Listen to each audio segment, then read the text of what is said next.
오늘 하나님께서 들려주실 말씀은 사도행전 1장에서 6절에서 7절에서 8절입니다.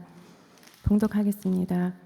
그들이 모였을 때 예수께 여쭈어 이르되 주께서 이스라엘 나라를 회복하심이 이때이니까 하니 이르시되 때와 시기는 아버지께서 자기의 권한에 두셨으니 너희가 알 바 아니요 오직 성령이 너희에게 임하시면 너희가 권능을 받고 예루살렘과 온 유대와 사마리아와 땅끝까지 이르러 내 증인이 되리라 하시니라. 아멘.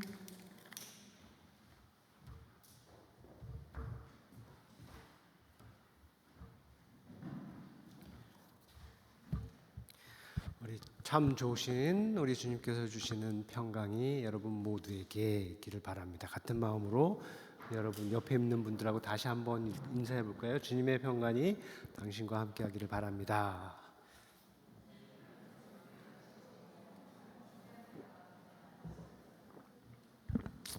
네. 오늘은 선교에 관해서 우리가 예배를 드리고 또한 말씀을 듣습니다.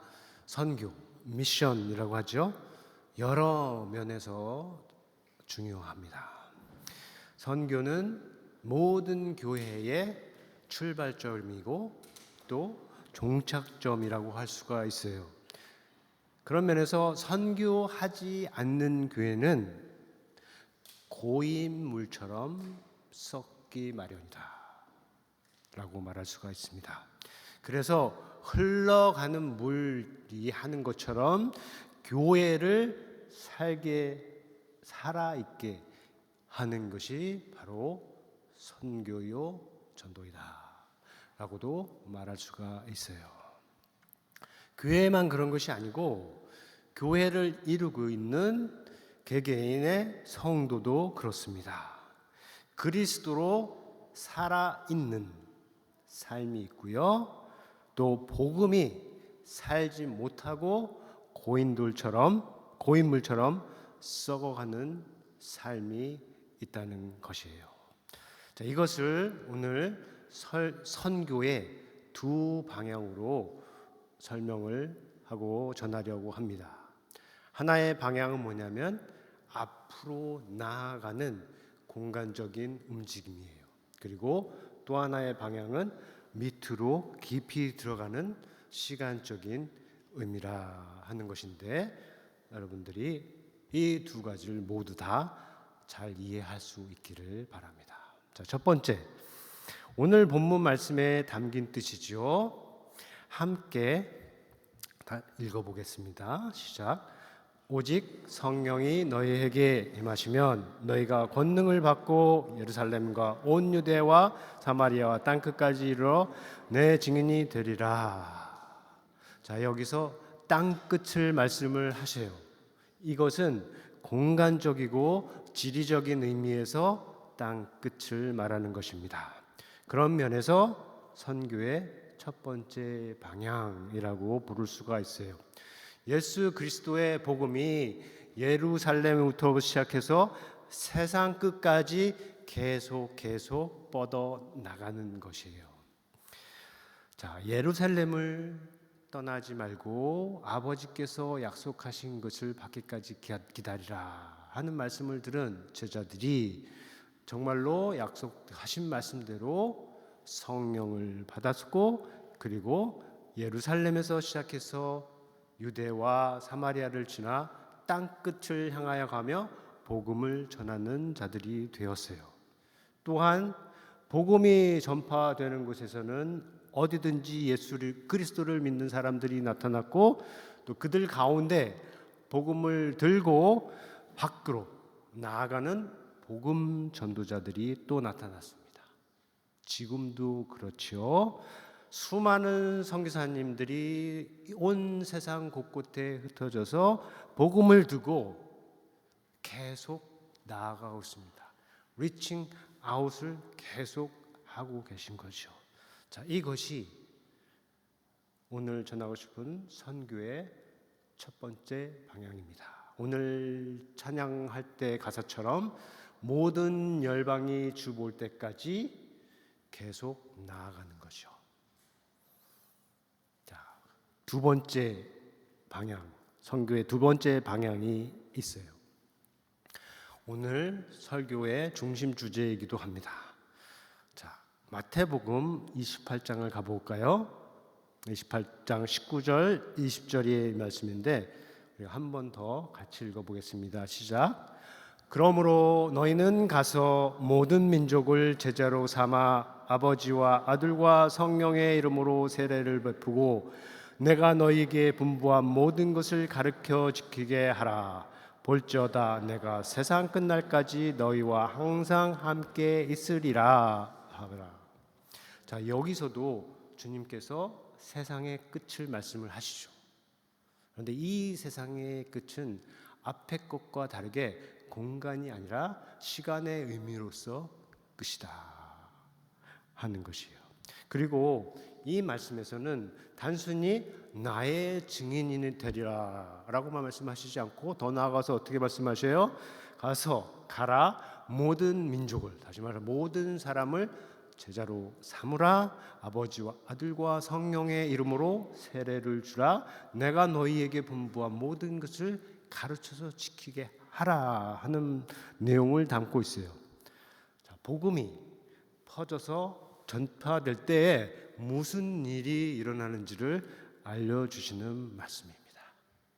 그것이 무슨 뜻인지 우리가 그림으로 한번 생각을 해볼 수가 있어요. 물이 없어서 생명을 잃어가는 메마른 땅에 비가 오거나 강물이 들어서면 어떻게 될까요? 한번 생각해 보세요. 물이 풍성하게 흐르면 낮은 곳으로 계속 흘러갈 것입니다. 동시에 그 물을 만나는 땅에도 물이 아래로 스며 들어갈 것이죠. 좋은 땅이라면 어떻습니까? 물을 흘려보내기만 하지 않고 자기도 그 물을 받아들일 것이에요. 물이 없어서 시멘트처럼 딱딱하게 굳어버린 땅이 물을 받아서 풀어지고 부드러운 땅으로 바뀌게 된다는 것이죠. 그러나 아무리 좋은 물이 온다고 하더라도, 아무리 풍성하게 부어진다고 하더라도 땅이 그 물을 받지 않으면 물로만 일어날 수 있는 일이 생기지 않는다 하는 것이죠. 이것은 사회적으로 또 개인적으로 생각해 볼 의미가 있어요. 이 그림이 잘 이해가 되었다면 사회적으로, 자, 선교 역사가 우리에게 알려주고 또 현재 이루어지는 선교사님들이 보내주는 보고에 따르면 복음이 제대로, 그냥이 아니고요, 제대로 들어가는 사회는 어디든지 변화가, 선한 변화가 일어납니다. 그래서 정의가 살아나고 불의가 사라지고, 진짜가 살아나고 가짜가 사라지기 시작해요. 화목의 역사가 일어나고 다툼이 사라지기 시작한다. 정직한 사람이 늘어나고 거짓이 사라지기 시작한다 하는 것이죠. 물론 하루아침에 이루어지는 일은 아닙니다. 서서히 천천히 이루어지는 일이죠. 범죄로 물든 도시가 하루아침에 바뀌지 않지요. 마찬가지로 죄로 물든 도시가 죄로 물든 도시에서 아니면 사회에서 이 죄의 물이 빠져나가는데도 시간이 걸린다.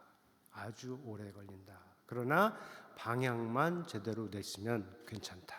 천천히 된다도 출발을 제대로 되었으면 괜찮다. 하지만 시간이 오래 걸리고 끝까지 가야 된다 하는 측면이 있는 것입니다. 자, 개인적으로도 생각해 볼 수 있는데, 한 사람의 삶에 복음이 들어간다면, 제대로 들어간다면 어때요? 역시 변화가 있어요. 믿음에 따른 회개가 있고 그에 따른 변화가 있죠. 거듭남과 같이 단번에 한 번에 일어나는 변화도 있고 성화라는 것처럼 천천히 서서히 평생에 이어지는 변화가 있을 겁니다. 하나님의 자녀가 된다고 하는 이 신분의 변화는 단번에 일어나는 사건이고, 그리고 하나님의 자녀로서 그리스도를 닮아가는 인격의 변화는 평생에 이어지는 과정이다.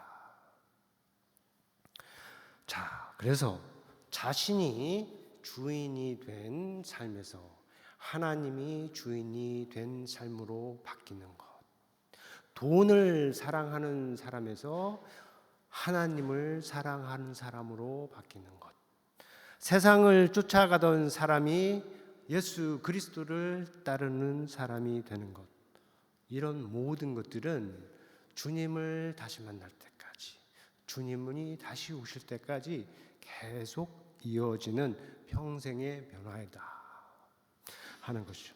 이 변화가 멈추거나 아니면 잘못된 방향으로 틀어지면 안 된다 하는 것이 오늘 우리가 선교의 두 번째 방향을 알아야 하는 이유가 됩니다. 선교의 두 방향을 아는 것이 중요한 이유가 있어요. 특별히 지금처럼 거의 모든 곳에 복음이 전파된 상황에서 복음이 이미 지나간 곳들에게 그렇습니다. 복음은 앞으로 계속 나가죠. 끝을 향해서 계속 나가죠. 근데 이렇게 지나간 곳이 있어요.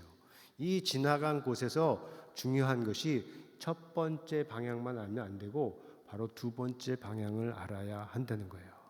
복음을 받았어요. 복음이 지나갔어요. 하지만 변하지 않는 인생, 바뀌지 않는 사회, 그것은 다시 복음을 받아야 하는 상태가 되거나 아니면 이전보다 훨씬 더 나쁜 상황이 되기 때문이에요. 지금의 터키 땅을 한번 보세요. 우리가 알듯이 이곳은 이전에 복음이 왕성하게 전파되었고 많은 교회들이 세워졌던 땅이에요. 현재는 이슬람이 지배하는 곳이죠. 영국과 유럽 생각해 보세요. 이전에는 한때는 그리스도께서 주인인 곳이라 부릴 정도로 복음이 넓게 지배하던 곳인데 지금은 어떻습니까? 그리스도께서 제대로 서실 수 있는 곳이 많지 않은 곳이 되었어요. 중국, 북한, 일본, 심지어 미국과 한국에 대해서도 우리가 비슷하게 생각하고 비슷하게 말할 수가 있습니다. 요점 뭐냐면 이전에 복음을 받아서 선한 방향으로 나아가던 많은 곳들이 이제는 복음의 역사가 일어나지 않고 오히려 정의와 사랑, 정치와 경제, 교육과 문화 이런 모든 사회 전 분야에 걸쳐서 세속주의나 하나님을 믿지 않는 세속주의나 아니면 다른 신을 믿는 타 종교에 밀려버리는 상황이 되었다 하는 거예요. 문제는 사회만이 아닙니다. 많은 그리스도인들이 기본적인 덕에 있어서 믿지 않는 사람들에 밀리고 있어요. 심지어는 복음이 전하고 있는 용서와 자비, 이해와 사랑에 있어서도 밀리고 있다. 누가요? 그리스도인들이. 누구에게? 그리스도를 믿지 않는 사람들에게. 참으로 안타까운 현실이라 할 수 있습니다. 자, 그러한 상황에서 우리가 어떻게 해야 할까요? 질문할 수 있어요. 오늘 말씀을 통해서 주시는 답은 우리가 선교적인 정신을 회복하고 선교에 열심을 내는 것이다. 내가 무엇을 하겠다 하는 것이 아니라 하나님께서 보리를 치는 자리로 겸손하게 나아가는 것이죠. 그것은 그렇게 가는 자리가 선교일 수도 있어요. 쉽게 말해서 선교사님이 되는 것일 수도 있고, 아니면 선교사를 돕는, 선교를 돕는 것일 수도 있고, 교회를 섬기는 것일 수 있고, 내가 일하는 일터에서 예수 그리스도를 전하는 증인이 되는 것일 수 있습니다. 어느 것이든 중요한 것은 그리스도의 강물이, 영생의 강물이 계속 흘러가는 겁니다. 사람을 살리는 구원의 강물이, 생명의 강물이 계속 흘러가는 거죠. 자, 그래서 우리가 개인적으로 혹은 공동체적으로 복음이 전파되는 통로가 되어야 돼요. 교회적으로 또 가정적으로 개인적으로 복음이 막히지 않고 복음이 흘러가는 통로가 되어야 한다는 것이에요. 그리고 동시에 그 말씀이 계속해서 우리의 삶 안으로 깊이 들어가게 하는 것입니다. 앞에서 말했죠. 앞으로 가지만 또 합니다. 나무로 뭐라면 가지가 뻗어가지만 또 뿌리가 밑으로 내려가는 것과 같습니다. 그리스도께서 내 행동, 내 말, 내 생각, 내 감정을 다 만지시고 고치시고 바꾸시도록 깊고 깊게 끝까지 들어가는 거예요. 우리가 모두 그런 사람 되기를 바랍니다. 그러면 우리가 오늘 말씀에서 들은 대로 땅 끝까지 이르러 내 증인이 되리라 하신 이 주님의 말씀을 따르는 사람이 될 것입니다. 그것이 이 생을 위한 이 땅에 살 때 여러분이 가질 수 있는 최고의 선택이라는 것을 지금은 몰라도 분명히 오는 세상에서는 알게 될 것입니다. 그것에 따른 최고의 선택을 하나님께서 우리에게 확실하게 보여주는 최고의 선택을 하는 지혜로운 사람들, 주의 백성들 다 되시기를 예수님의 이름으로 축원합니다.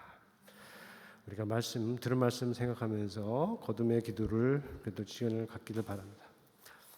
선교의 두 방향에 대해서 우리가 말씀을 들었습니다. 한 방향은 많이 들었을지 모르는데 두 번째 방향은 오늘 말씀을 통해서 새롭게 생각할 수 있습니다. 땅끝이 내 안에 있는데 그 땅끝 거기까지 주님께서, 예수 그리스도께서 강물처럼 생명수로 들어갈 수 있도록 우리가 마음을 활짝 열 수 있기를 바랍니다.